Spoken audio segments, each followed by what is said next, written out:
bear enough with the 600 seconds of delay just to accommodate the rain. So this is a seminar on stress management. Our speaker is Jerome Joseph. You might observe that he is Sri Lankan, but he lives in London. He has been there for a long time. And his specialty is adolescent and adult mental health. So he all the time speaks to school situations, and he practices as a cognitive behavioral therapist. He really sits down in sessions with people who are into stress and other disorders. So his postgraduate work was with Oxford, and we have heard him before twice, and it was very useful for us. You know, I was head of Department of Pharmacology in the State Medical Faculty, but in our medical faculties we don't hear this aspect of it that much. So we thought this is a good time, a useful time for the work field to manage stress.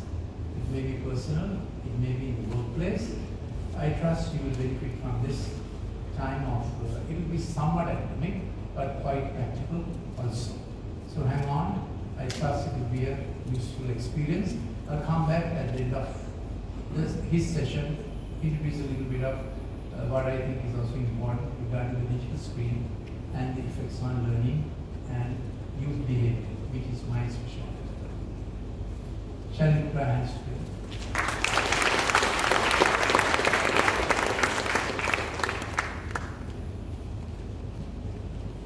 Thank you, Dr. Mandis, for that welcome. It's good to be here, and it's great to see so many of you after a day's work. So presumably you left home quite early this morning, and you're so committed to work. You're here at 6 o'clock in the evening too, and to hear something on stress. Now, isn't it interesting? I don't know, depending on from my hair, you know that I have been around for a while. My white hair is due to being married and having 6 daughters. So that's why I got this white hair, and I also have 2 sons too.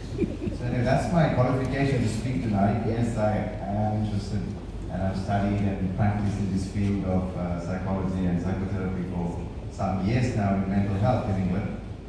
But, you know, some of these things can remain academical, can't it? All these subjects we hear lots of information about, with little practical use.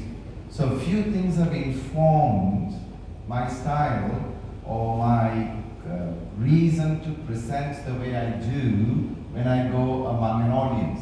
So for example, some years ago now, stress management began to be something that the employers felt duty-bound to offer, because England is quite a culture of litigation. So all different types of people were taking lawsuits against their managers, companies, etc., etc. So the companies began to provide something called stress management.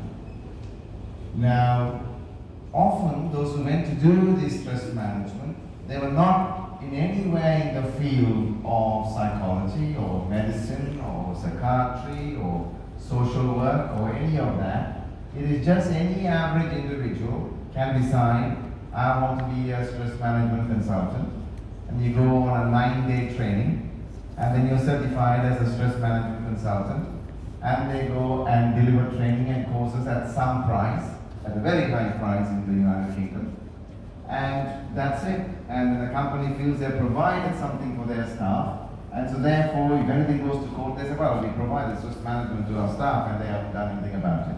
So fair enough. So that's how it kind of began, I would say, in the 1980s, when there was a changeover from the old British model to a very American model, where there was a fast movement and change, and no longer the loyalty of employees of years, but it's about who got the biggest degree, got into post even though they didn't have any experience, with little practical relevance, began to get senior positions, and of course it didn't last long. It was rather short-lived, and the whole system became brought into a crisis. So what happened was, one of my friends who I knew well was very much a technician. He was on the IT side. His degree was in information technology, and he practiced very much as a technician for British Telecom. And then they picked him because he was quite a speaker, he can speak for England. So they picked him to train him on this stress management thing for 9 days. Having done that, he was released as a stress consultant to all these different places to go and teach it. And so he comes to me one day laughing, saying, "Hey Jerome, I went and did that stuff, man, psychology and all that kind of stuff that we talk about. I went and did that today." I said, "So tell me, so what do you understand by that?" He said, "I don't." I said, "So you don't understand what you present?" He said, "No. We just learn it and I present it and that's the end of it." And I thought, okay. So that was kind of sad. He's a friend, so I just laughed with him. And another friend comes along, and I don't know if any of you have been in England in the 80s and 90s. There was a big insurance company called London and Edinburgh Insurance Company. It began to buy up a lot of the insurance companies, became a very strong, powerful force in the whole of the United Kingdom. So I had a friend of mine, he came and told me, "Jerome, I'm going on this stress management or psychological something course today, because all managers," and he was a senior manager there, "have to go on this course." I said, "Oh great, I hope it goes really well." I said, "Come and tell me how you got on." So he comes after that day, and maybe a couple of days later, he meets me and he produces this manual. I mean, that kind of a manual. He said, "Man, this is what I did." I said, "Really? So tell me, what did you pick up?" He said, "I didn't pick up anything, man. That was a great thesis." So I looked at it. It was absolutely outstanding content, but with little practical relevance for the employee who went for the course.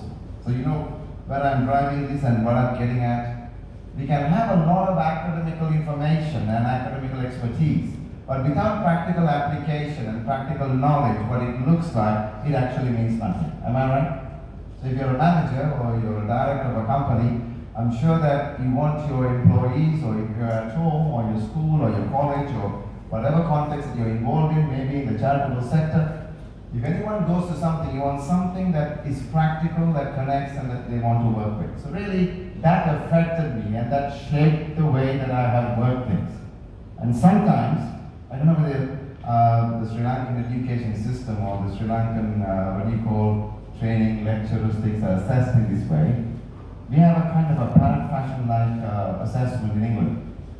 So as long as you got your, your PowerPoints, as long as you tick the right boxes, you are through. But the learning might be very poor. So today I'm trusting that I will take a style that I normally take, that you will talk to me and not keep quiet, and give me some answers. And if I know it, I will answer.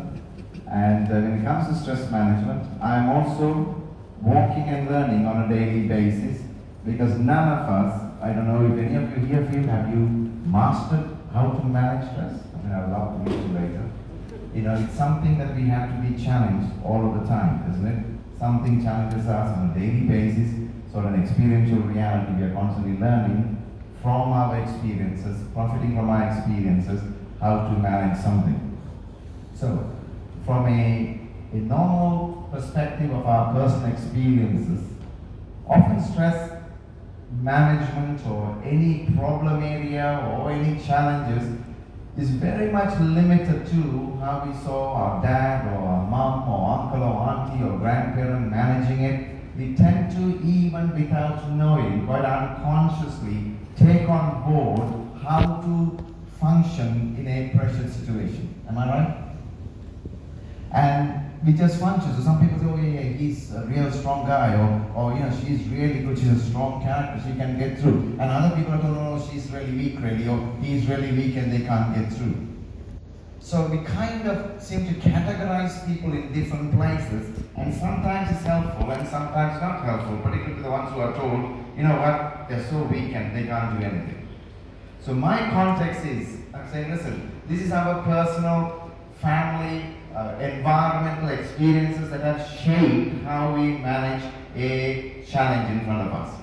So I trust with some professional input, you will be able to take it back and personalize it. You're not me, I am not you. You will have your own way to take it, personalize it, make it your own so you can apply it. If you can do that, then today's little introduction to stress manage it will be helpful. So is that good so far? So everybody can hear me? So that's wonderful. Right. Now, when it comes to stress, you probably saw from the leaflets that you got or whatever the notices that went out.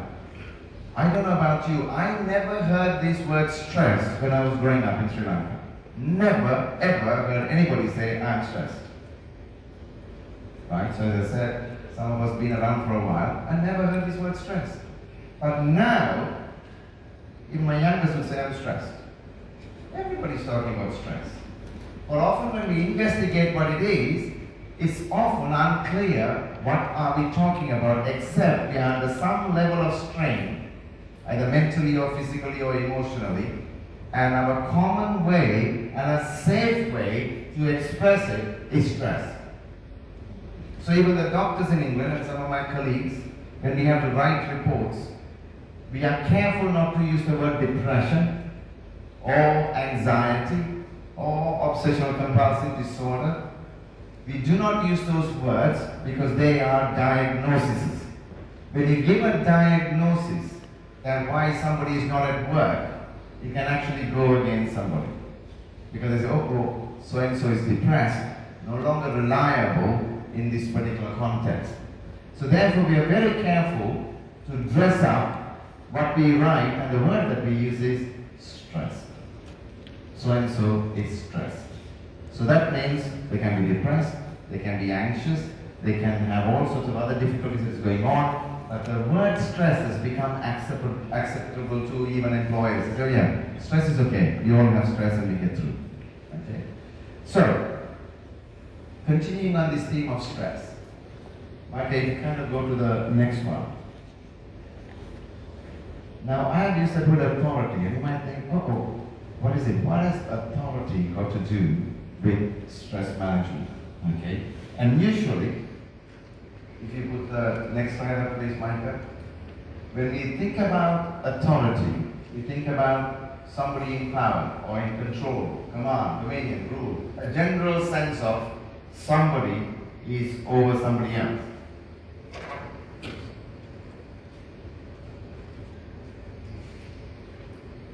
I haven't used this one before, so.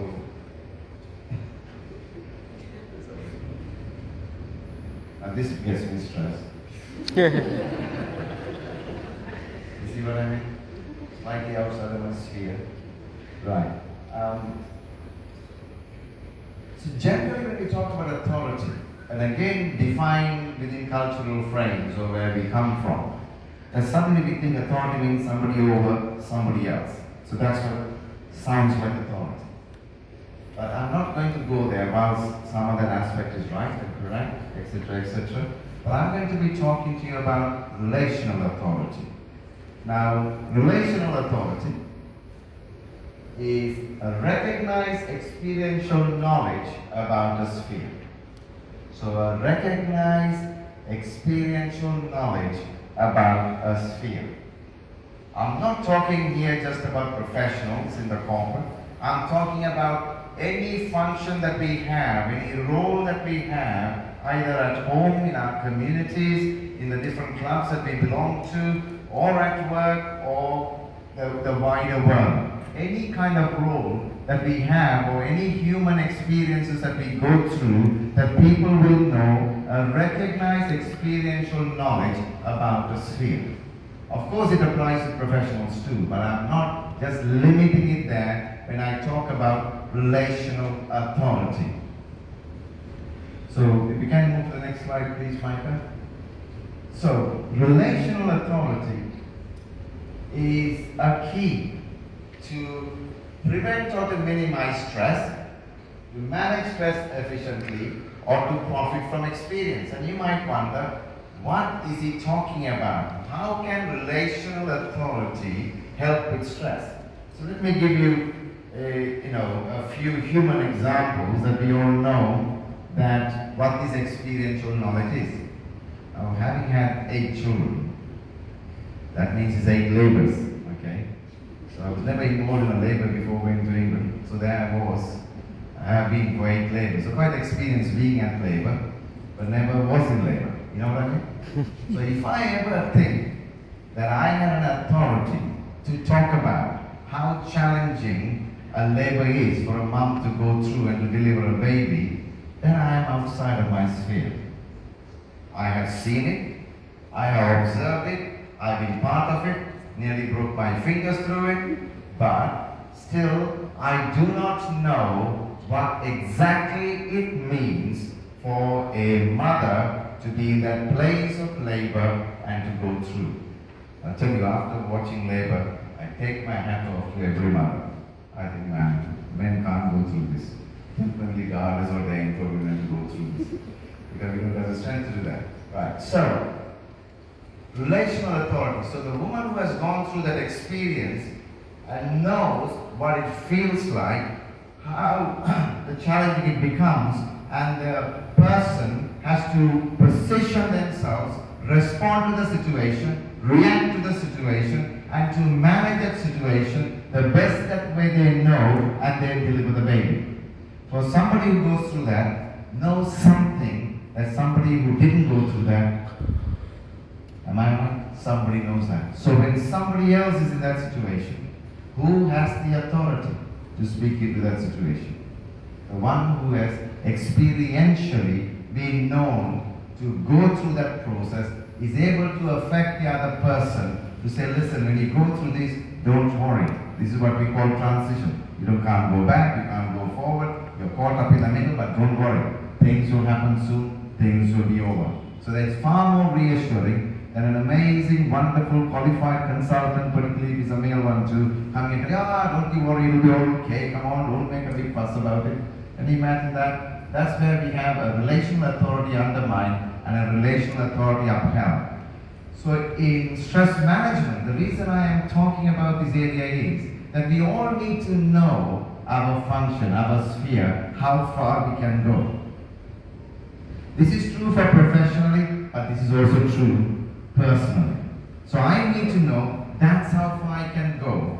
If I go beyond that, I'm getting into a territory I have no authority in. That means I have no experiential knowledge or experiential understanding how to work it through. I will be but a novice in that situation and could cause a problem or offend somebody if it's in a normal human relationship. So that is why it is key to know your function of who you are. Say for example, in the workplace.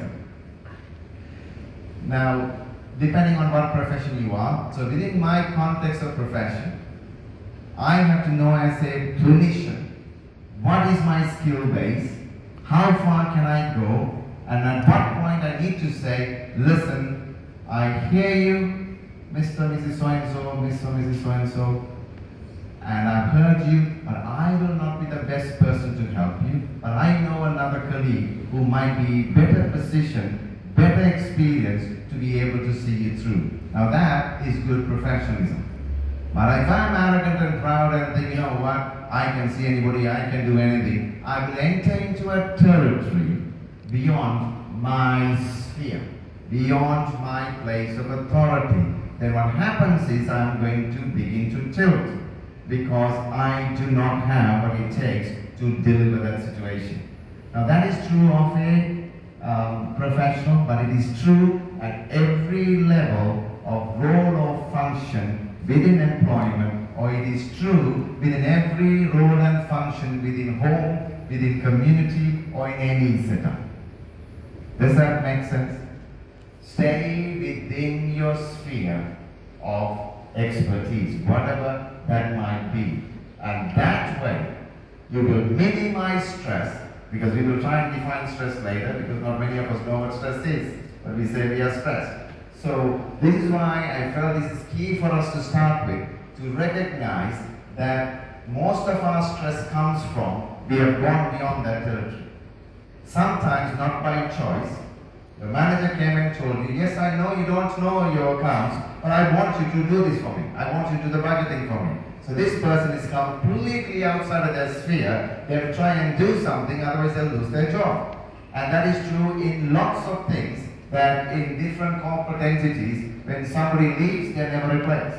So that means everybody else absorbs what is going on and they do not have the expertise to deliver it, and the whole system begins to become unsafe. Why? People are beyond their sphere of relational authority. So we all have authority in something. We are all experientially known for our expertise in something. Whether it's a listening skill, whether it's a mothering skill, whether it's a fathering skill, whether it's a compassionate skill, whether it is a tragedy skill, whether it's a grief skill, whatever we have gone through, we carry a level of authority. That means we have a measure within a particular context that we can be effective for the other person. And as long as I stay within it, my stress I can manage. Okay, let's move on. Now, I know my sphere. That means there's something authentic about it. So I know, there's an old saying. It's a Hebrew quote. 2,000 years ago, a man said, "I do not boast about another man's work or sphere of authority." Meaning, you know what? I can't go there. I can't take credit for it, or I don't want to boast about it because I don't know. And well done to whoever is doing it. This means we are recognizing within the function of stress that we all have defined roles, whether, as I said, at home, whether it's community, whether it is a workplace. As long as we stay within those roles, we know that stress will be limited. So this is the ideal scenario, right? If we were all in this ideal scenario, we won't be here today, and I won't be looking at this and researching it and studying it and seeing many, many people through it. Okay, so our next one. So now, I talked about academic brilliance. It's another thing that happens, unfortunately, in my field. Now, I have been, before I went on my Oxford course, I've been to many training sessions. Many. When you get into the psychology counseling world, there is numerous kind of courses, trainings, developments that you go to. And I kept going because they're all required to have so many days of training, development, education to keep up our registration. You go along and you think, yeah, it's great, but how do I apply this? So I remember going once for an amazing lecture from this professor. I thought, wow, this is amazing. Okay, so I take that knowledge, so I'm going in front of somebody who is almost illiterate, is very depressed, who is unable to connect to any level of academical vocabulary, is seated in front of me, and suddenly I'm found wanting. This great brilliance I'm not able to bring to bear effectively to bring change to somebody. So unfortunately in my field we do have this problem as well. So it's something I have looked at very carefully. So just because we have knowledge about something, does it automatically mean it actually is going to change something? So, I put out my children think this is the best way to explain it. So there we are, at least my son does. So I just put that there. So the next level will be, we have this stress thing. So we have this academic brilliance, so we have a knowledge on there. So now we want to apply it to what does it do, or how can I affect this whole aspect of stress? How can I manage stress better? And finally, the clinician, the practitioner. So again, when I'm talking about a clinician and a practitioner here, I'm not always thinking about a professional, okay? So a good mom is a good practitioner, good clinician. But we do use this word clinical. I'm sure there are doctors here who will be pleased offended, because I know it's usually related to you, special people, the doctors. Clinician means a doctor who has gone through a process, and therefore the clinician is who is actually by the bedside. Clinicians are generally by the bedside of the patient rather than the laboratory, studying and doing all the theories. We're not a clinician until we're able to take all that, to make sense of it, to apply it, to bring application to the patient who is on the bed and is able to connect, relate, diagnose, work, treat. That's a clinician in the traditional sense. But I use this word clinician in a very wide way, that we are all clinicians to this level, and we are all practitioners at some level. That means we are taking a knowledge base, could be academic brilliance, it could be just a knowledge, into the area of stress management, but it does need that practical application, as I said, with a relational authority. That means personally, that we are beginning to learn and to profit actually what it looks like to bring change to self, so we can bring change to those things around us. Okay, so let's move on from there too, please, Micah. Right. Now, this is an interesting word, isn't it? Now, do we use this word emotional intelligence in Sri Lanka? This is around EQ. It was another hip thing for a season. Kind of all gone down a bit, but it was a hip thing. Now, I'm not going to go into it. It's a subject of its own. Emotional intelligence training is what's the word? It is a huge subject. So basically, to make it simple, we often, I know that's true in the Sri Lankan culture, having been brought up here. Or the open Sunday school we go to, even though Dr. Lalit and I went to the best one, Calls and Causes, no insult to anybody else. So we all kind of associate different kind of schools, education, and for Sri Lankans it's very important where our children go to school, etc. It's true in the United Kingdom too, we all kind of push that. So we think developing IQ will answer everything. So we go for it tuition after tuition, and this lesson after this lesson, pressure after pressure, build this person up, IQ, I don't matter what it is, we keep developing the IQ, great, that's wonderful. I'm not saying we should not do that, and it's always good to get our children to the best potential they can be, academically or creatively or whichever way it is, but then unfortunately, there's another side, which is called the EQ, that is lacking. That is what I call the personal development of that individual. That can only be built relationally. It cannot be built through books and seminars and all those things. And usually it is built through mom and dad. Usually in that place of family extension, that's where all of that emotional intelligence happens. So as we grow in that place of emotional intelligence, that is the key. Now those of you who travel to the United States and probably would have done some work there, you will know United States about 10 years ago, is it 10? Maybe slightly more than that, maybe 15 years ago, they hit a major crisis. What happened was, when they began to measure people at senior levels, senior management, they had very high levels of IQ, but they had very low levels of EQ. That means emotional intelligence. That means people who did not know themselves, who they are.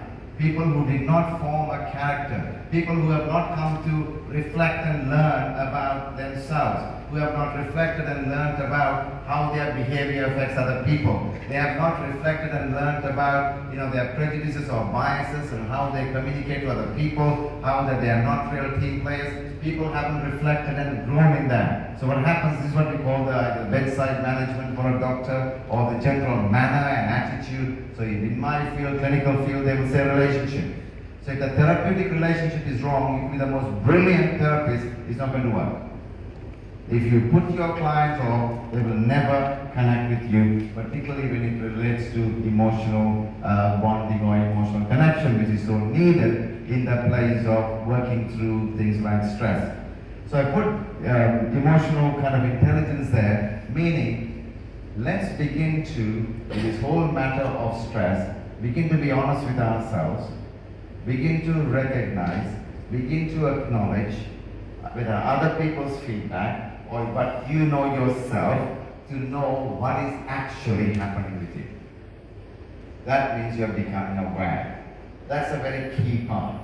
I know it's for me, if I'm training anybody in England, any clinician, my first thing is self-awareness. Self-awareness is the number one skill, or number one practical skill base that a good professional has to develop, because self-awareness is key, that we know that we do not allow our own issues to affect somebody else. So that is number one, self-awareness. And that's a process. It's reflection. It's being humble enough to take feedback from people. I know today we have feedback in companies that everybody has to feedback to everybody.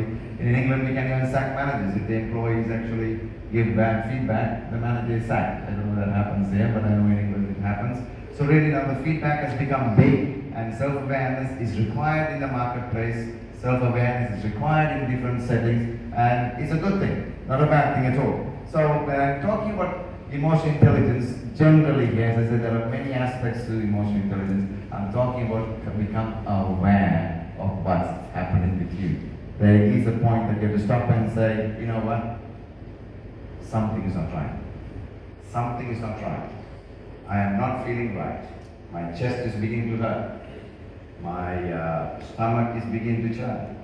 I'm taking far too much of Gaviscon, or I'm taking this or the other, or I'm taking something else to kind of calm myself down. So there is suddenly a place where we begin to have to come to say, listen, I have to recognize something is not going right with me. So, self-awareness, number one.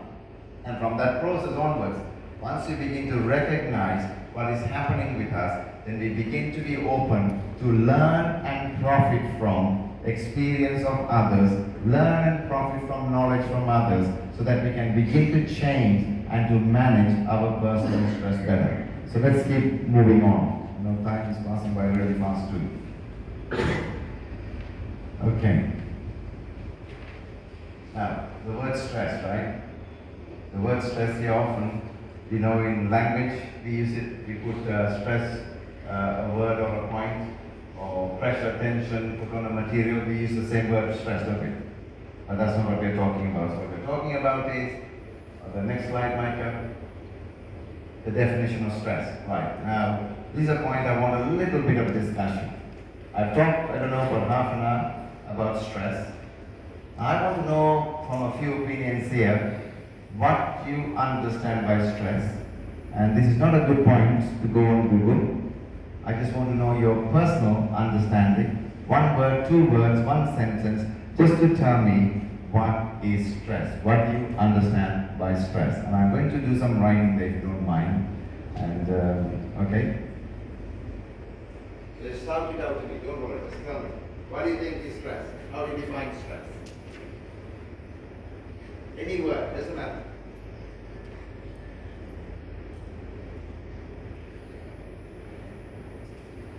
There's nothing right or wrong, by the way. Your personal opinion, right? Tension. Tension.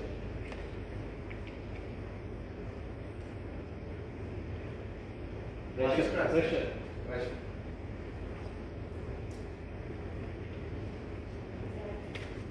Anxiety? Yeah, anxiety. Imbalance.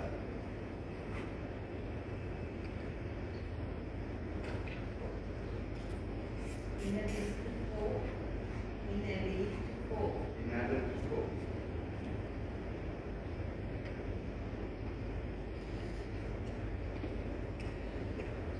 Okay. Never complete a task.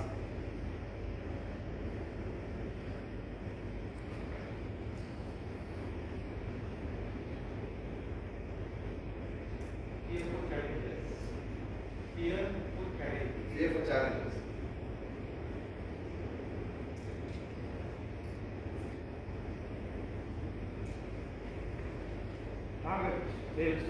Targets.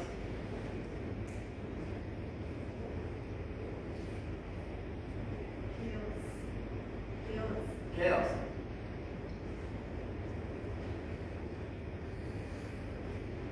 Anything else? Overburden. Right?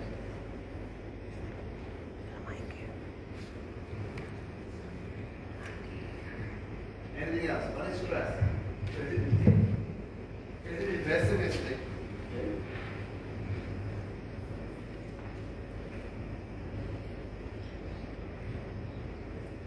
Am I right? We all stressed. We all get stressed. So what I'm talking about when we get stressed? Very good point.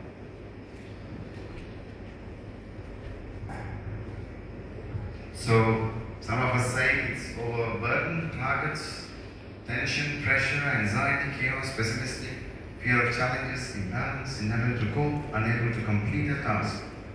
Okay, imagine that an overseas student has come to England, a Japanese student maybe, to learn English in Sri Lanka, and says to you, I heard this word stress. My teacher mentioned this word stress. What is it? What would you tell them? What is stress?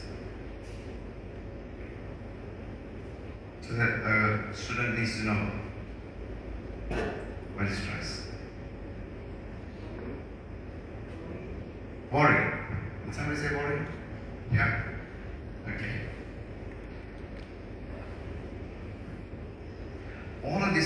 connected to it. They're all related to it. But do you think your student will understand by any of these words what stress is?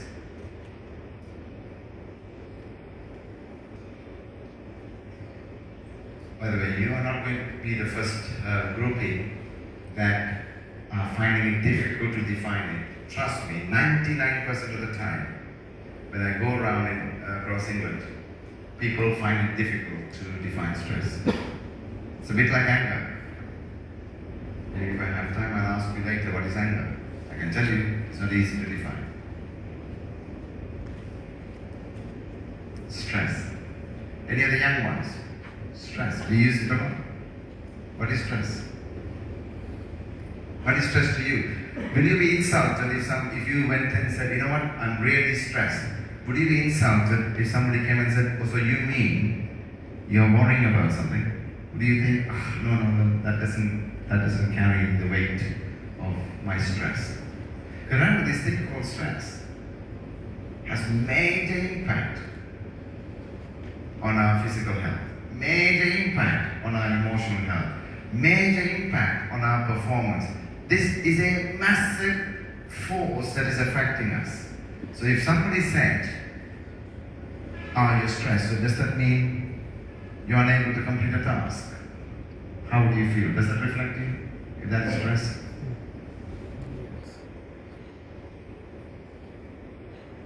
Throw a couple more words and let's get into it. So because of time, we'll begin to give you a few definitions. Dissatisfaction, yeah?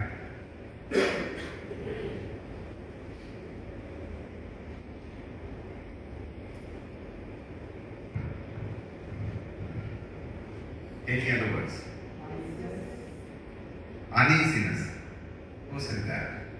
Good. Uneasiness. I heard another lady's voice from the other side. Restless. Right. Restless. Okay. So now, all these words have something to do with stress. That's what you said. Either you have known it or you have known somebody else experience it, and you're saying, actually, that's what stress is. Now, if I look at any of this, how can I manage it? So, for example, if I was to take, say, unable to complete a task, okay? So, if I started completing tasks, will I stop getting stressed? Don't happen, will it? And if I stop worrying, I might, I will definitely minimize my stress. But if you look at any of these words and think, you know what? If I was to stop doing that, so for example, if I was achieving my targets, would I be less stressed? Yes.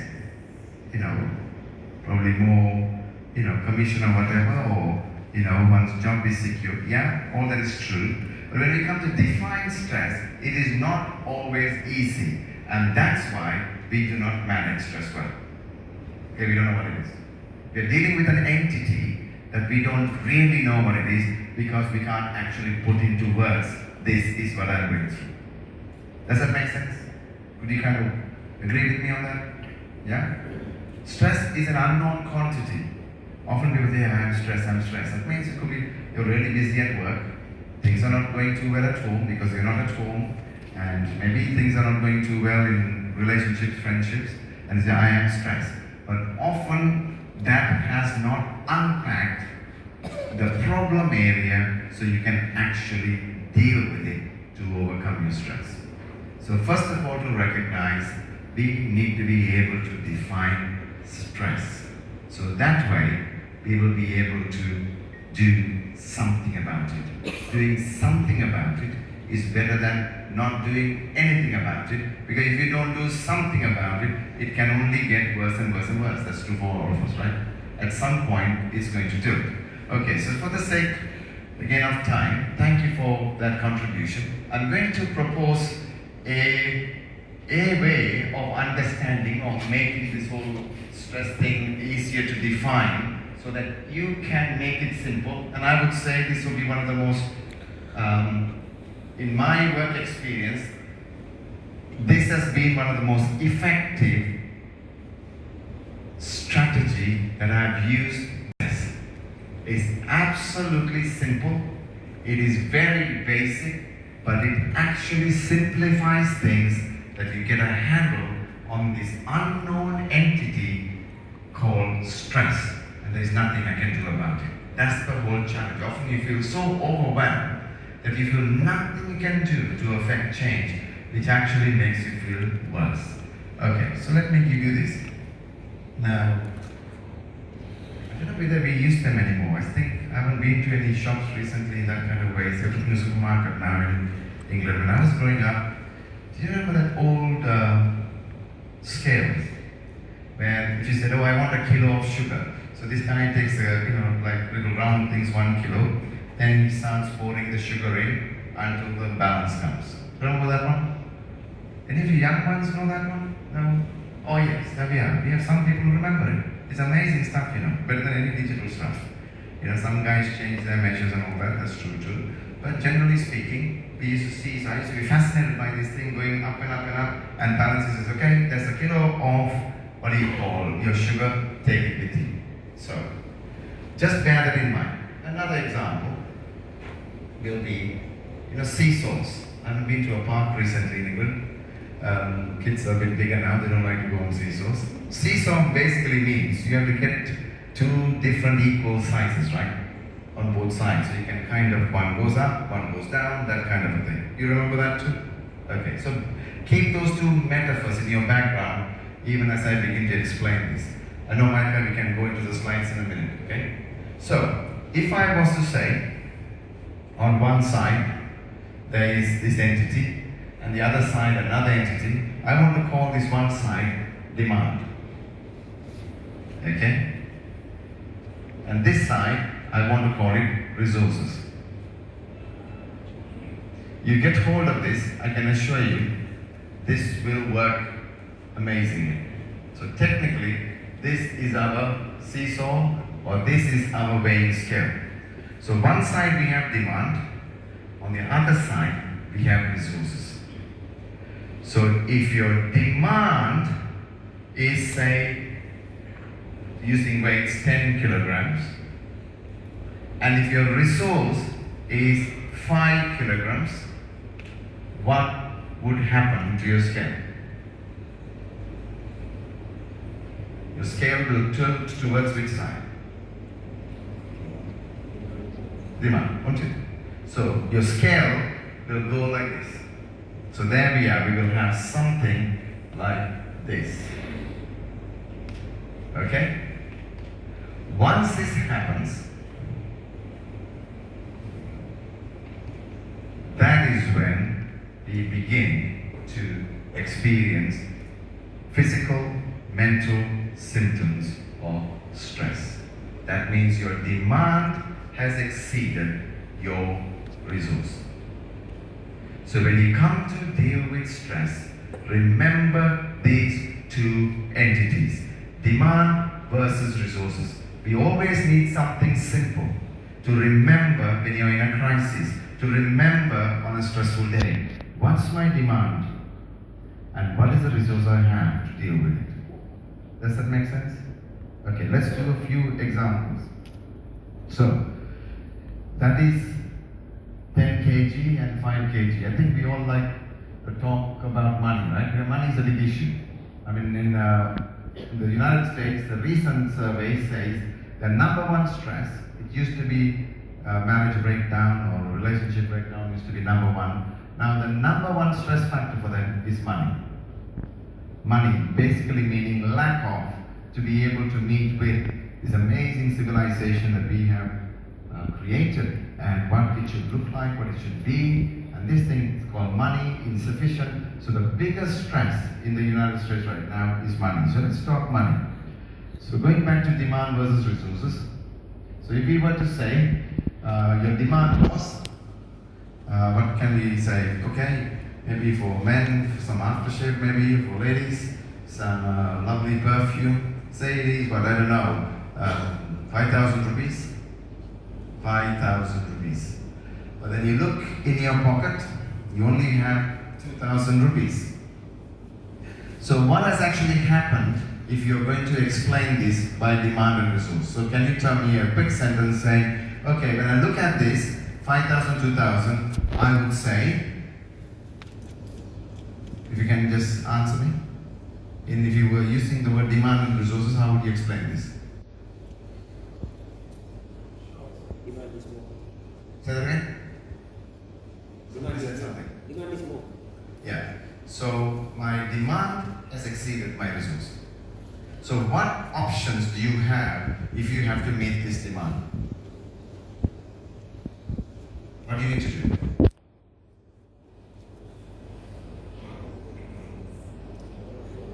I know perfume, maybe you don't actually need it after children actually need it. Say something's really important. School fees for the kids, maybe your electric bill, gas bill, water bill, that it is you need the 5,000, but you only have 2,000. What can you do to change the situation? That if the demand is unchangeable, what can you do? What options do you have? Tell me in the languages of demand and resources, what do you have to do? Borrow, that means you will increase your resource. Okay, so that's one way to do it. Borrow, what else can you do? So you need to increase your resource so you can match the demand. What are the other options for you to kind of manage this imbalance? Somebody used the word imbalance earlier on, so that's key in this definition. Earn more, right? Okay. So still we are talking about earning and increasing your resource. Good. Reduce the demand. Reduce the demand is another one. So it is possible. So for example, I'll give you a simple example I always remember in the early days. I mean, that's going back a few years now. When I was first exposed to working with anxiety, depression and stress, and the effect of stress on anxiety and depression, I had to do some research. So I was on the research thing. And this was pre our wonderful mobile telephone days. Horrible thing to this mobile telephone, isn't it? Dr. Lalit will say something about it later. We can't do without it, and even with it, we have all sorts of problems. Anyway, before mobile days, when I was in England, if you were to ring Sri Lanka, it was extremely expensive. Like if I went to, in the days when I was a student, I used to change something like 20 pounds in coins. 20 pounds is about, how much is 20 pounds? 4,000 rupees, 5,000 rupees. I had to take it, 1, 2, 3, go, quickly call. And dad answering or mama answering. Before you know it, the whole 20 pounds is finished. Because it was so expensive to call on a normal phone box. So this was soon after we got married. And so every so often you have to call Sri Lanka. So I did from the home telephone. And you always hope for the best, it's not going to be long. But you talk to mom and dad, man, you speak for half an hour, 45 minutes, and can you imagine that's what that's like. So there's something was going on here, I can't even remember what it was. And by the end of the month or the next month, a bill comes along. So early morning, I remember, those days in England, mail always came on time, it doesn't now. And it was like 7 o'clock in the morning. Before I went to work, I came through the front door and there was this bill. I picked it up and I opened it. It was a shock. I knew it was a Sri Lankan calls. I thought, oh, here we go. I put it away, but I was rushing for work, so I quickly get showered, jump in the car, I'm driving along and I'm wound up. I'm really wound up, getting angry with every traffic light that's there. Why is it going red? Surely I'm getting ready to work. I'm trying to put my foot down and different places you have the speed limits and I'm irritated with the speed limits. Halfway through, suddenly I remember stopping at a traffic light and thinking, why am I so uptight? I didn't have an argument with wife this morning, so I should be uptight. Why am I uptight? Suddenly I remembered the telephone bill. I'd completely forgot about it. It was winding me up, because why? I have a demand that has completely exceeded my resource. But it has affected me significantly that I might shout at somebody or trying to drive my car too fast. But because I understood what it was, I thought, okay, I will have to deal with this one. And so I get to work, whatever goes on, and I was already aware I need to deal with this. So lunch break comes, I ring the telephone company. I said, listen, I got a bill this morning. It is so big and I know it's international calling. So I said, but I can't pay. Oh, they said, don't worry, sir. Have you heard of our monthly paying system? I mean, all these things were not there in those days. I said, really, what's that? Oh, you pay so much every month, so you don't have to pay all at once. Oh. So what did I do? I negotiated, reduced the demand to a level where my resource was at, so I was able to bring that balance. So I gave you a financial kind of a metaphor to kind of explain this whole thing called stress. Stress is, let's put the next slide, Micah. There you have demand, resources, and what we're really looking for is equilibrium and balance. And somebody actually shouted out earlier on that stress management is to do with balance. Yes, you're looking for a balance between demand versus resources. And if you go to the next one, let's define it. The next slide, again, when it comes to demand, it can be series of levels. Somebody told me today, as I was talking to them, the challenge is, they said, I go to do a role, or employees go to do a role in a company, and they're employed for something, and then one of their colleagues is made redundant or have gone or whatever, and they are not replaced, so that means that demand is going to increase. Okay, that demand wasn't there before, but in the absence, that demand is going to increase. But their resource is still the same. They still only got 7 or 8 hours to work. The resource is still the same, the experience and the knowledge and the education is still the same, it doesn't change. So they're suddenly put in a place of increasing demand in a resource that is limited at that point in time. In time, with training and support, they can get to it. But at that point in time, it is going to tilt the balance. At that point in time, it is going to begin to affect the individual until it reaches that balance. Let's go to the next slide. So, when we have this place of stress, now I can move to the next one too. Okay, so let me kind of stop you for a minute there. So the way I would define stress, it is in one of the slides that you will see, is using this kind of metaphor. Stress is, let me put it this way, initially, okay? Sometimes stress is actual. I don't know, I just kind of want to also acknowledge that in Sri Lanka, some of us here have gone through different experiences with the history of our nation here. Those stresses that we never asked for, they're the environmental stresses there's nothing we can do about. Due to different issues, nationally we have been affected.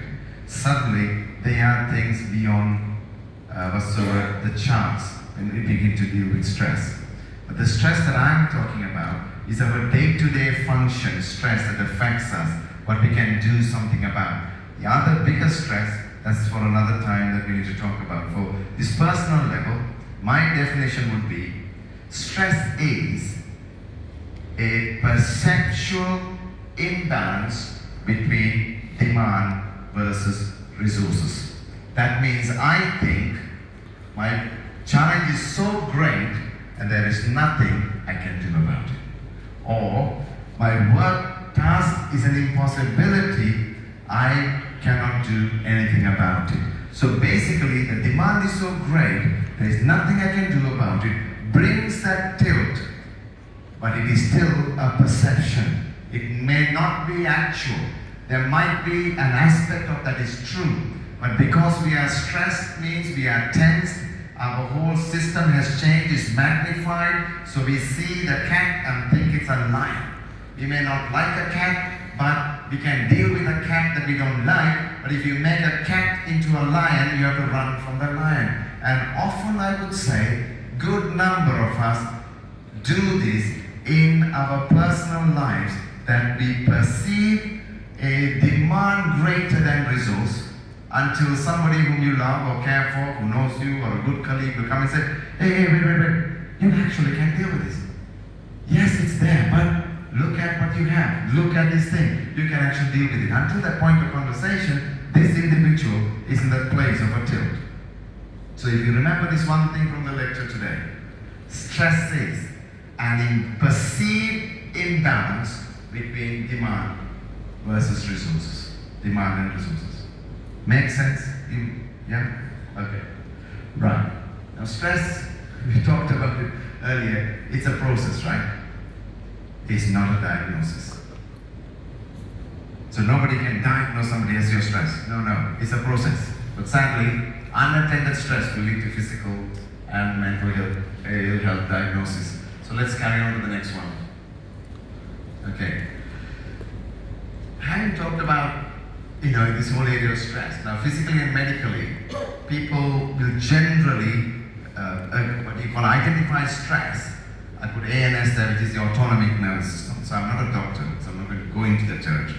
But the little that I know, it's funny, isn't it? As human beings, we want control. Now, that's one area we can't control.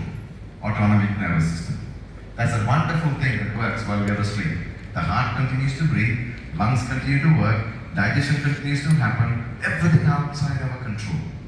So when we are outside of our control, what actually shows is that which is in control is beginning to show some signs, and usually it's blood pressure.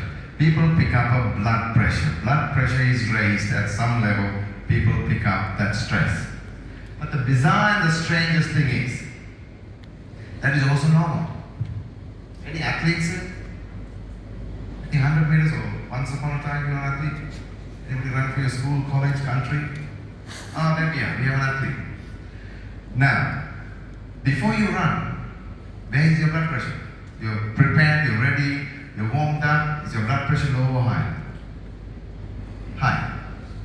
Is she stressed? No. She's responding.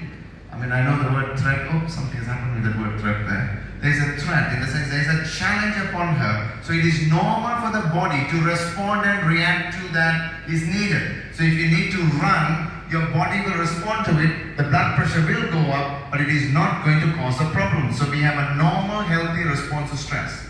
Stress is a good thing too, right? If there's no demand, you and I won't get up off the bed. At least I won't. There's a demand. Somebody says, which I say to myself, I need to get up in the morning because I have to go to work. If I don't make a demand upon myself, I will not function. Think about it. So demand is needed. If every demand is removed, I think we will all go rather insane. Demand is needed. We need demand to match the resource that we have. So there is a level, there's a normal healthy response where the body responds to that which is needed, like running, right, cycling, right, running away from something. And if you're a medic here, you will know fight or flight experience, which is, when a dog, we used to have that those days. Only a few dogs I see around now. Borella Junction, everybody knows Borella Junction. They are dogs, when I was growing up, I used to be a good cyclist. I loved cycling everywhere. But Borella Junction, I had to be careful. As soon as I come, at least one dog wants a charge and loves my ankle for some reason. And that point in time, what do? There's a threat. There's a threat coming towards me. I have a choice either to fight it by stopping the bike and kicking the dog away, or pedaling as fast as I could. So usually I pedal. You never take on a street dog. You just pedal away. So I pedal as everything. So what? My blood pressure suddenly shot up. It prepared me for a flight, and I get out of the way. And it is so key, and it is so needed, because our autonomic nervous system has kicked in a place of crisis. There was a perception of danger. Get out quick. So that's very healthy. Thank God we have that. If we don't have it, we will wait for every dog to bite our ankles. That's what will happen. And we'll burn our hands and wonder, oh, that's something wrong with me. What's actually happening? No, the autonomic nervous system will pull you out, say, oops, that is dangerous. So far, so good. So there's a normal, healthy side to stress. But then, when it kind of begins to come in the continuum to the other side, then we realize, actually, this raised blood pressure, you're not running away from a dog. This blood pressure is indicative of a perception that is actually continuous, repetitious, almost now daily basis, that says that demand is there's nothing I can do about it, or there's very little I can do about it. So there's a tilt and a tilt and a tilt. It's beginning to affect your blood pressure. Once it begins to affect your blood pressure, it is beginning to affect other things. And if I'm right, if any of you current researchers are here, I understand a lot of our medical diagnoses now. Most doctors will say, listen, you need to be looking to reduce your stress. Because either it is exacerbating your medical context, or it's even actually, it's been proven, some of the problems. I know somebody who had no diabetes in their family at all, but due to a major emotional crisis, almost overnight, developed sugar levels and over a period of time became a diabetic. With nothing before. And there are a few other incidences too that I know I've come across, that stress became a factor. As soon as stress was reduced, blood sugar level was reduced.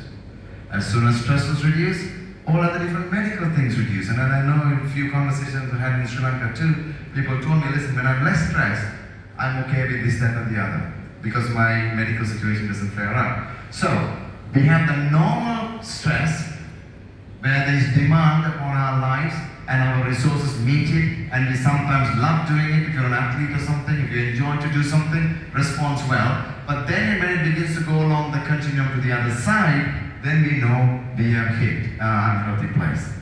Right, can you move on please, the next one? I put this body, soul, spirit thing, some of you may not agree. In my way of defining a human being, I say there are three parts. One is the body, which you can see. And soul meaning your conscious, unconscious, subconscious mind. Spirit meaning who you really are. When that goes, you're gone and I'm gone. When that whole sense of the spirit man is gone, we are not in there. So, what happens is when there is a circumstance around us, it's not just your body that's responding, all your whole being responds to that. Let's move on, my friend. Right, so when as I said earlier, as we are moving on, that the threat is increasing, it's beginning to show some clinical signs, and that's when we know there's something we need to do about this thing called stress. Next one. Okay, you may say, okay, how do I know? I know you can get this information from everywhere, this is no new information.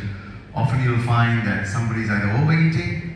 If you're a normal, a very good diet person, you suddenly go for talagulis or milk toffees or what's the other one, coconut drops and butterlap, that's really sweet. And you suddenly are overeating something and people will say, hey, are you okay? It's because something is beginning to change. Some people find when they get stressed, you slept well but suddenly you can't sleep very well, or you're not sleeping at all. You know, lowered libido for the adults, that is a major challenge. When they are stressed, it's beginning to affect their marriages. Muscular tension, neck back, you know, IBS meaning irritable bowel syndrome. I don't know whether it's common here in England. There's a high percentage of irritable bowel syndrome at the moment. Others go through the digestive tract. You know, you've got the two different groups of clients that I see. Either I know when they're really stressed, they show signs of muscular things like neck aches, back aches, that kind of a thing. There are others, classically, it is the indigestion one, the digestive system one, where suddenly when the digestive system is flaring up, they know they internalize something, they're managing something, but their body is not working with them, it is not responding to them. So, okay, the next one, Mike, the cognitive science. This is another one. Now, if you suddenly think, you know, I looked at it and I thought, man, maybe I need help. Poor concentration, short attention span, difficulty in memory recall, cotton wool head, overload, you know, mood, emotion, sadness, depression, fear, anxiety. When you're beginning to feel that, you know something is tilting. You cannot remain. If it is repetitious, and you know that you can't keep your mind on something, you can't concentrate on something, then you know your stress level. That means it has affected you sufficiently that your cortisol levels, there's another thing that you need to look at. I'm not a medic again, I'm going to go there. So there'll be a high increase of cortisol because your adrenaline is constantly pumping, constantly you have to fight, constantly get up and go. And over a period of time, suddenly it is affecting your cognitive processes and you know something is tilting. So that means give attention. Next one. Behavior. Sometimes you become overactive or withdrawn. Others get into rigid routine. You have to do it this way, this way, this way, this way, this way. If you don't do it this way, this way, this way, this way, then everything is going to go wrong. I'm going to lose control because why? They're terrified, something awful is happening there, and they get into these kind of routines. And if you're getting into that, then you know something is not right.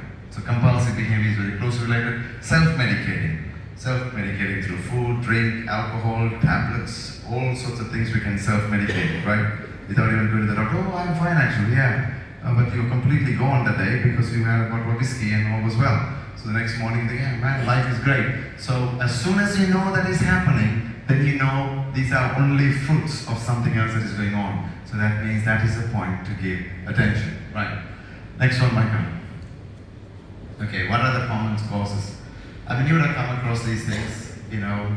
For me, I find the common cause is loss. Loss not necessarily of somebody, you know, a loved one passing away. Loss meaning, you know, loss is very normal in life. How we adapt to loss strengthens us or weakens us. So from the beginning, if you can imagine, you're in mommy's womb, amazing, everything is protected, and suddenly there's a loss when you're born. That security is gone. And the next minute, you know, everybody cuddles you, everybody holds you for a couple of years, and next minute that has changed. There's a loss there. So gradually every development includes leaving something behind. And if we constantly keep mourning about what we lose, then what happens is we are not going to go far. So we know the element of loss is normal for us to function. But there are other losses. So for example, divorce is a loss of a status that you had, a role that you had, something that you cherished, the effect on family. And by the way, that is the biggest stress factor is divorce. Death, yeah, that's a big one. It's a loss, permanent loss. Status role where people are made redundant, you're demoted, different roles change within family. That's another common cause. Familiarity, that means if you're in one house and you're moving house, that's a massive stress. One office, another office, massive stress. Why? Familiarity, suddenly routine is removed, is a loss of comfortability, loss of your kind of, comfort zone. Financial issues, of course. And really, sometimes you can actually, if you want to define it very closely, most human beings need good health, commerce meaning, you need enough resources to wealth, and you need security. We all need that. When we have that, there is a well-being. Any one of those things are threatened by that threat thing that I gave you, and you suddenly perceive something is wrong, then you will find the stress levels are going to increase and it's going to tilt. Okay, Mike, the next one. Right. Now, the event in life is stressful. How can it be? For some it's joyful, concerning for the other. So therefore we are saying stress is very personal. Stress is not kind of so out there that is the same for each one of us. It is actually personal. How does it become personal? Because for someone, a change can mean real joy. I've had this. Actually, we have it quite a lot in Sri Lanka. A lot of migrations go on here, don't they? Okay, there's a couple, and I can't remember which way around it was. Husband or wife, really delighted. They're going to such a nation because it's a progression to do with their employer, what do you call profession. That means, education is better, training is better. So they're delighted over this move that is happening, migration. But the other person is devastated. They know they're going to share that amazing experience with the husband or the wife. The other person is devastated. Why? I'm leaving family. I'm leaving Sri Lanka. I'm leaving my culture. I'm leaving the people I know. I'm leaving the familiarity that I know. So one event caused stress to one, but caused joy for the other. So that tells us stress is very personal. So that's why I want to kind of make it personal today. So one thing I told you about was, remember demand versus resources. Remember that. The imbalance will create stress. The next thing I want you to remember, because time is running out, I'm going to cut it really short, is what I call, for example, okay, let me do a quick thing. I know I've done it with some of you at the last two things. I'm going to do it with somebody. Maybe I'll ask this dear man here. If I asked you, what is this, what would you tell me? Marker. How do you know it's a marker? Because you saw me writing it. Did you always know this label marker? So you were born with this? No. So how did you get to know it's a marker?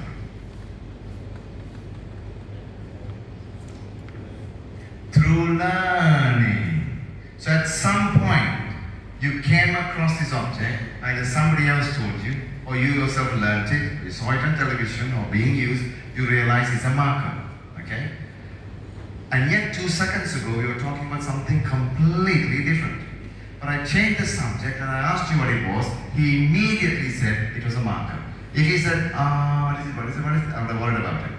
But he said marker straight away. That means this information was consciously, readily available in his conscious mind to use it straight away.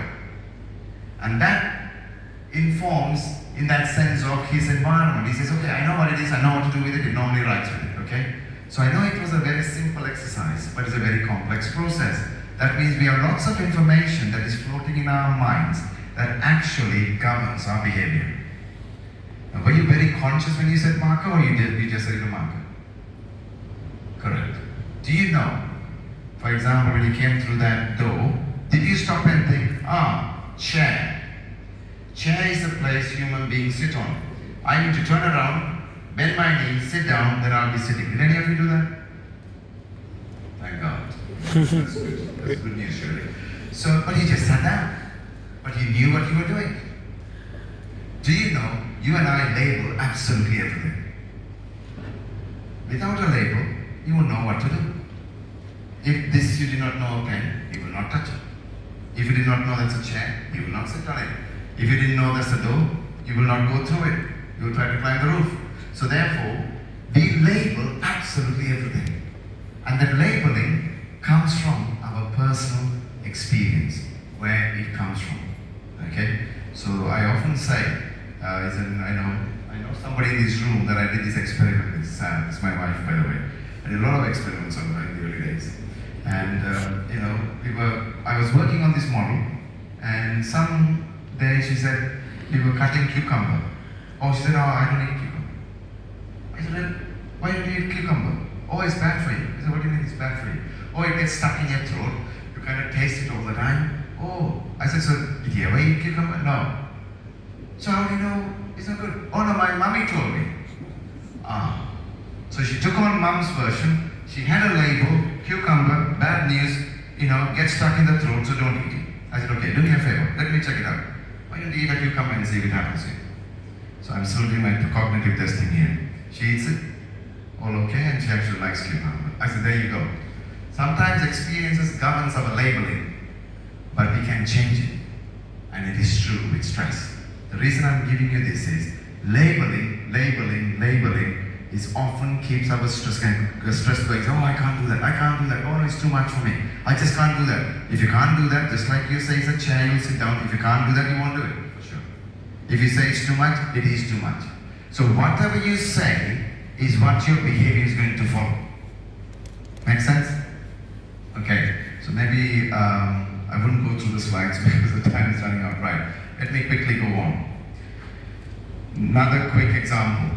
So for you to take away. So hold on the labeling and remember your demand versus resources, and you take this skill as well with you. It will help you in the context of your personal kind of stress situation. Okay, the next one is, if I was to draw, I'm a great artist, you will know by this. Wow, that's my artwork. This is the world out here. And let's, for the sake of example, say there are positive, neutral, negative things in the world, just for the sake of example. If you put the news on, generally, mostly it's all negative. You might get a few neutral things, and every so often you get a good cricket game or something and say, Sri Lanka's won, something like that. But it's got cancelled, right? Am I right? The Oval game is postponed. Yeah, I said I'd love to go to Brookside because Oval is not far from there. Anyway, let's change the subject. Right, so say for example, if I come across, this individual is coming across a positive event, and this registers a positive event, what do you think the emotion might be? What's the emotion when you see, that's really good? Or you see something really funny in the TV, what would the emotion be? Something positive. Joy. And what do you do when you're joyful?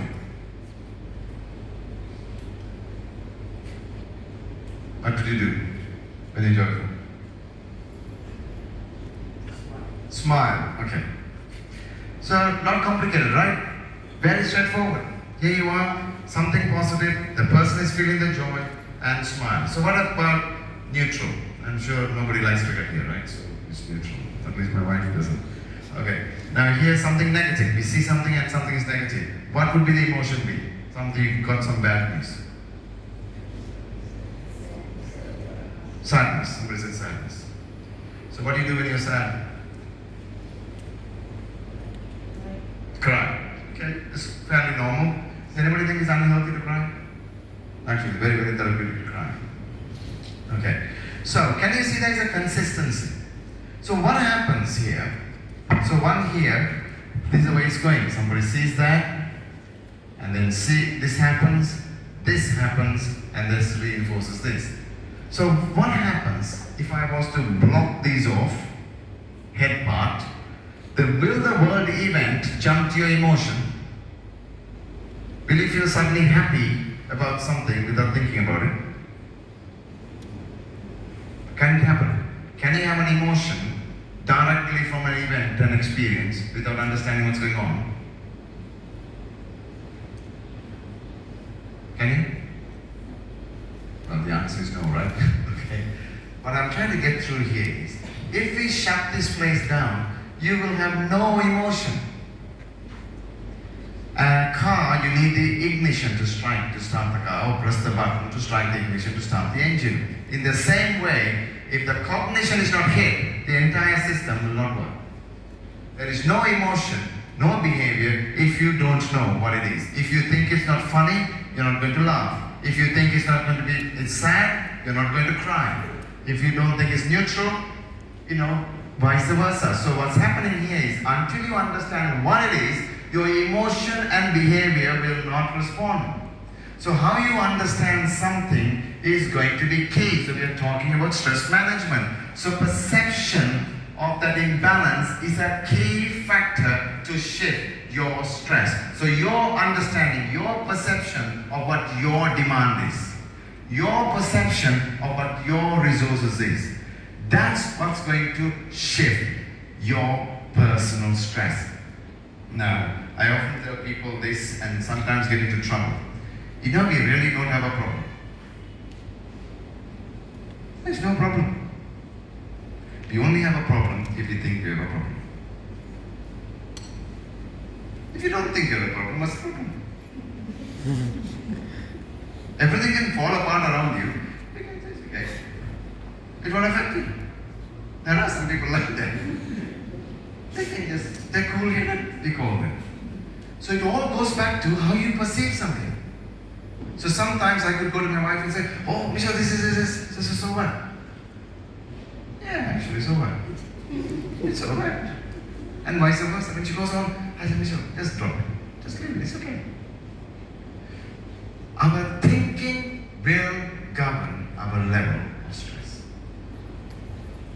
So you need to come for cognitive therapy if you have that. So that's my background, cognitive therapy. Okay? So take away these two things. One is demand versus resources. The other is perception governs your emotion and behavior. Until you shift your perception, your emotion and behavior will not change. So for example, if I keep quoting a cat, we have had cats for 15 years. I'm not that keen on a cat, but I can tolerate a cat. Okay. So if I perceive a cat to be a cat, it will be just negative for me. But on a bad day, if I perceive that cat, because from my side view it looked like a lion, if I interpret the cat as a lion, I got a double negative.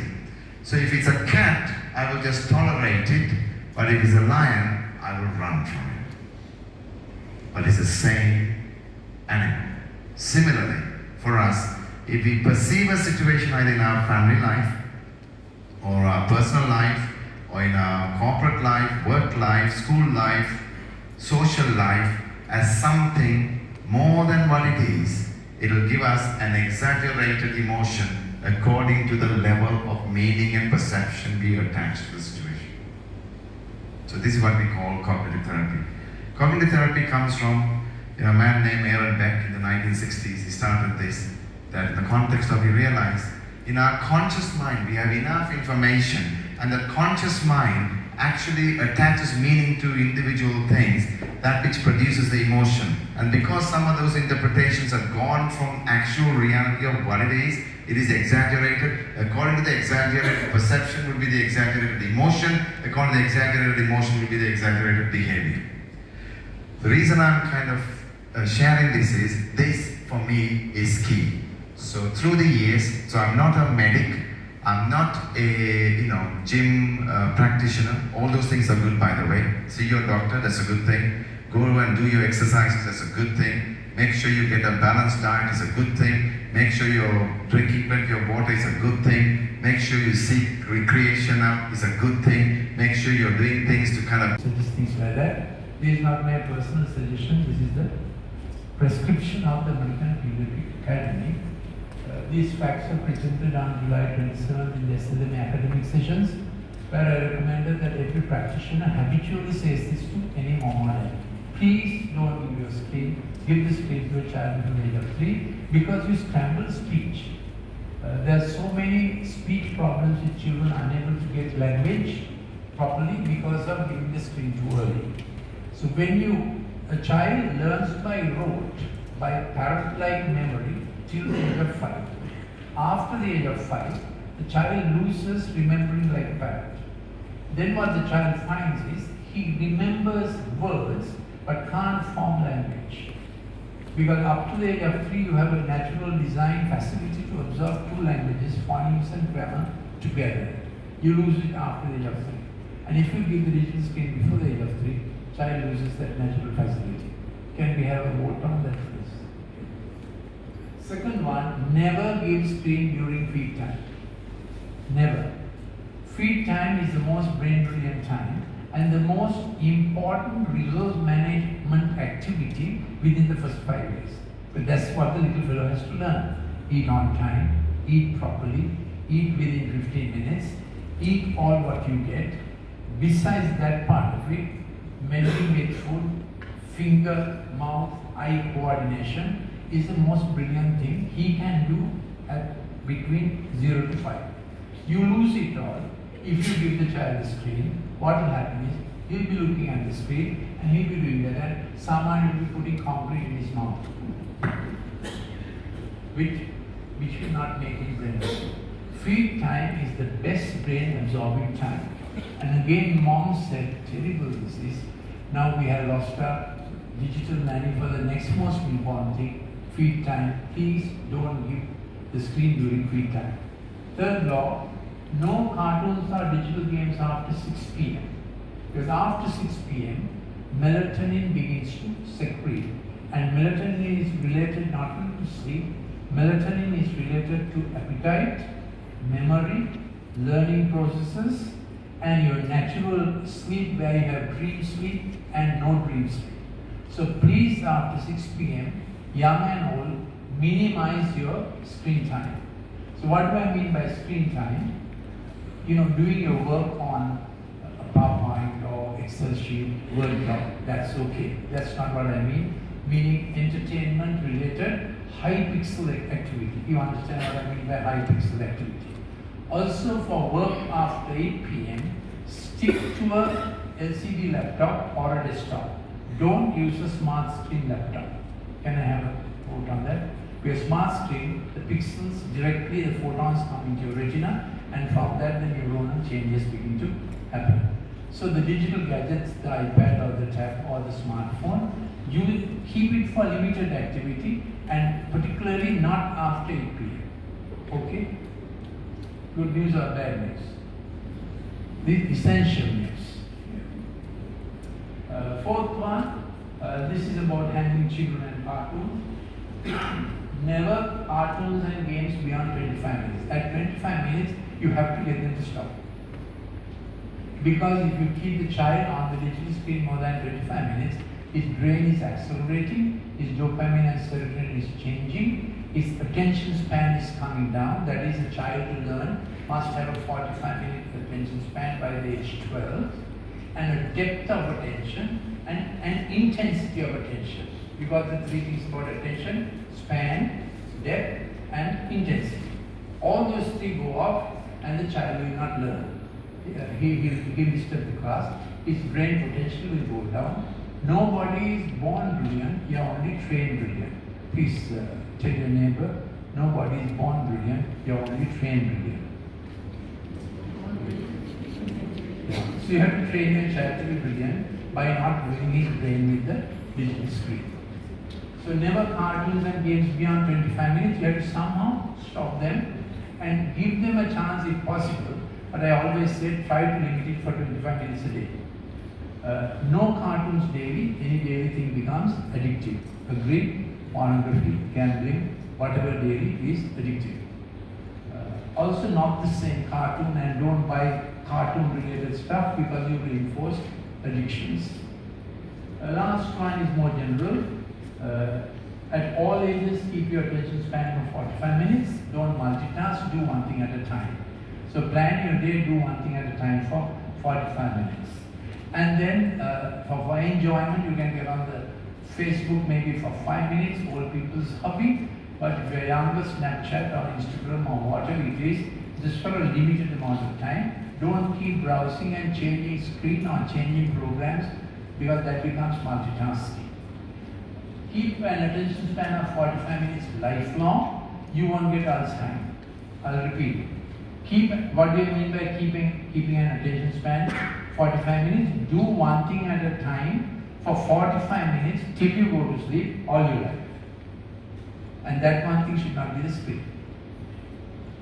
Also, you can write 2 languages, 4 A4 sheets a day in 2 languages, and you will not get Alzheimer's. So get into a habit of writing whatever you know.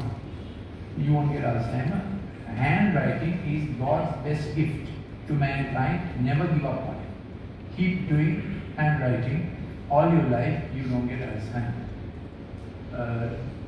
Then do not use LED lights for reading and study, not in the bedroom, not in the toilets, not in the washrooms. And now I know LED lights reduce the electricity bill, but I think your retina is more important than the electricity bill. So in these 3 places, study place, your child's study place, washroom and bedroom, don't use LED lights. So if you already have LED lights on the roof, what you should do for your child is just get a good table lamp, and so he reads and writes with warm CFL. Okay? Now you may ask me, what about LED lights that have reduced blue light frequency? When the market creates a problem and market finds a solution, I have a bit of a problem whether it really works. It's better take care of your child's, learning and memory patterns. Get the fellow to study with just warm CFL and don't use the LED light for his table. That's about it. Have you